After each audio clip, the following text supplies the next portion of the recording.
قصيدة كتبتها سريعا اليوم من السيد فرح شوية العالي بتاعتي.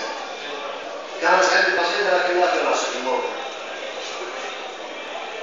كم هم أساءوا للرسول وقالوا، كم هم أساءوا للرسول وقالوا، لا لن أظن بأنهم قد نالوا. هم يدعون تقدما وحضارة وإننا لنراهم قد غالوا. هم يدعون تقدما وحضارة وإننا لنراهم قد غالوا. كيف المساس وبئس من أفتى به، جيع